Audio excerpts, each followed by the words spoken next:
Hello, कैसे हैं आप। आज मैं आपको बता रही हूँ कि आप मैथमेटिक्स में माइक्रो टीचिंग पर अपनी पाठ योजना किस प्रकार से बनाएंगे। देखिए, माइक्रो टीचिंग के अंदर पाठ योजना 5 से 7 मिनट की होती है और सबसे पहला कौशल होता है प्रस्तावना कौशल। हमारा टॉपिक है अनुपात। मैं यहाँ पर प्रश्नों को ना बताते हुए सिर्फ आपको प्रस्तावना कौशल की विशेषता के बारे में बता रही हूँ कि प्रस्तावना कौशल की विशेषता ये होती है कि इसमें जो उत्तर आता है उसी उत्तर से अगला प्रश्न बनता है। यदि उससे अगला प्रश्न नहीं बन रहा, जो हमारा आंसर आया है उससे अगर यदि हमारा अगला प्रश्न नहीं बन रहा तो वो प्रस्तावना प्रश्न नहीं है। इसलिए आप प्रश्न बनाइए, लेकिन प्रश्न इस प्रकार से बनाइए कि जो आपका उत्तर आए वो उत्तर जो है आपके अगले प्रश्न में होना चाहिए। बस यही प्रस्तावना कौशल की पहचान है। ठीक है।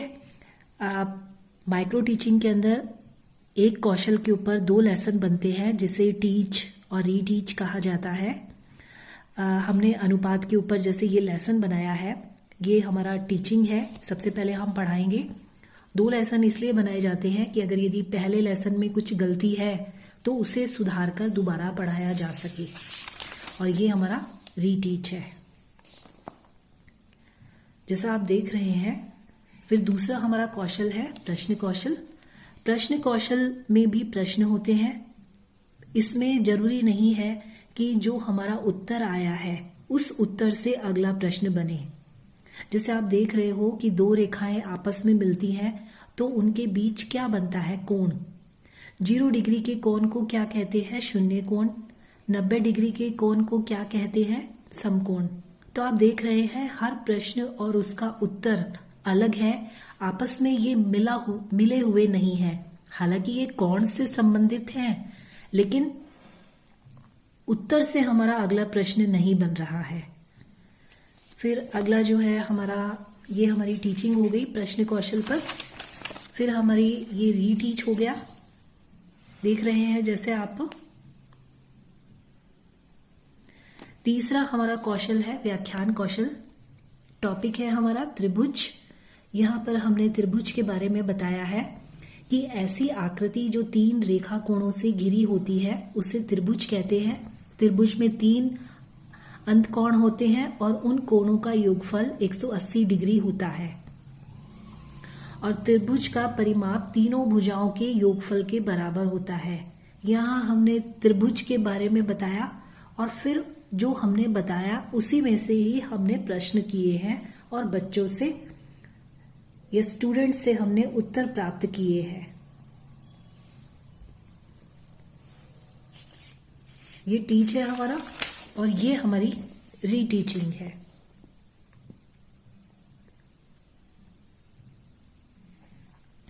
फोर्थ हमारा कौशल है पुनर्बलन कौशल।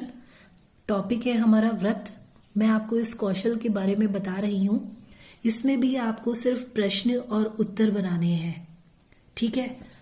बस पुनर्बलन का कौशल का प्रयोग हम इसलिए करते हैं कि मान लीजिए कक्षा के अंदर आपने बच्चों से आपने प्रश्न किए और बच्चों ने उत्तर दिए और आप अगला प्रश्न करने लग गए, तो उससे बच्चे प्रोत्साहित नहीं होंगे, उन्हें कोई उत्साह नहीं मिलेगा। इसलिए अध्यापक के लिए ये आवश्यक है कि वो बच्चों के साथ हमेशा प्रोत्साहन पूर्ण शब्दों का प्रयोग करे। बच्चा यदि उत्तर दे रहा है तो अच्छा, बहुत बढ़िया, शाबाश, उत्तम, कभी पीठ थपथपाना, प्रशंसा सूचक शब्दों से उसकी तरफ देखना, ये सारी चीजें पुनर्बलन कौशल के अंतर्गत आती हैं। ठीक है। मुझे विश्वास है, रेनफोर्समेंट बोलते हैं इसको, कि आप समझ गए होंगे। और ये हमारा रीटीच हो गया।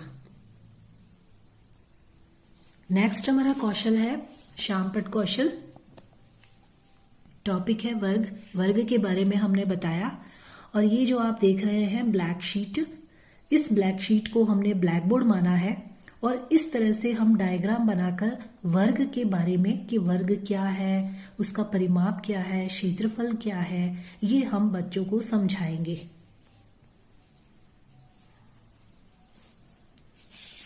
और ये हमारा रीटीच हो गया। जैसा आप देख रहे हैं। और अगला हमारा कौशल है उद्दीपन कौशल। उद्दीपन कौशल का मैं आपको स्टिमुलस वेरिएशन जो स्किल है वो बता देती हूँ कि मान लीजिए कक्षा के अंदर अगर यदि अध्यापक पढ़ा रहा है लेकिन यदि उसकी मुद्रा एक जैसी है, यानी बस वो खड़ा है, सीधा खड़ा होके पढ़ा रहा है, तो उससे कक्षा का वातावरण बोझिल हो जाएगा। अध्यापक को चाहिए कि जब वो पढ़ाए तो अपने शब्दों में, वाणी में उतार चढ़ाव होना चाहिए और एक कभी उसको बच्चों की तरफ देखना चाहिए, बच्चों के पास जाना चाहिए, यानी कि कक्षा में उसको घूमते भी रहना चाहिए। ऐसा हम इसलिए करते हैं कि जिससे कि कक्षा का वातावरण उबाऊ, बोझिल नहीं हो और बच्चों का ध्यान शिक्षक की तरफ ही केंद्रित रहे।